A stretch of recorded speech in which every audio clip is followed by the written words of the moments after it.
सुनी हमर बतिया खास जी होत नइखे हमारा स्वयं बड़ा दास जी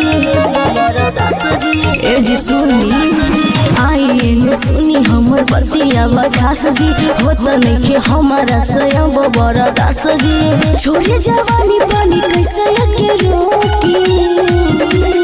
पंडित जी बताई ना भतारी कहो ठोकी ठोकी ठोकी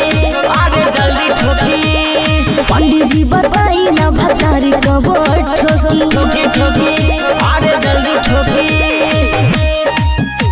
भतारी कबर ठोकी जल्दी ठोकी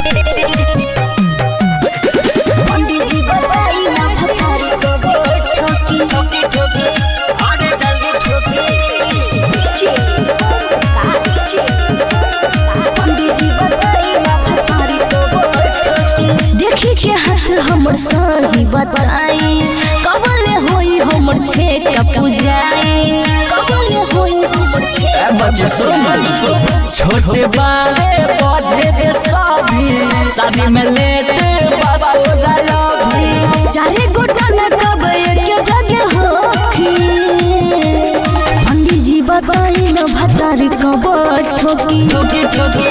आगे जल्दी ठोकी पंडित जी बताई न भतारी कबर ठोकी ठोकी ठोकी आगे जल्दी ठोकी भतारी कबर ठोकी जल्दी ठोकी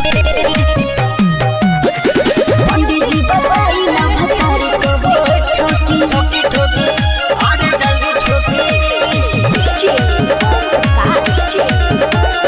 पंडित जी बताई न भतारी कबर ठोकी करे उपाय कटी ससुर के टिकट सुतेले जब जब होला बड़ी दिहगान ऐसा बात है सुनो हाँ बारे तुम्हारे कम रोज बहुत चाले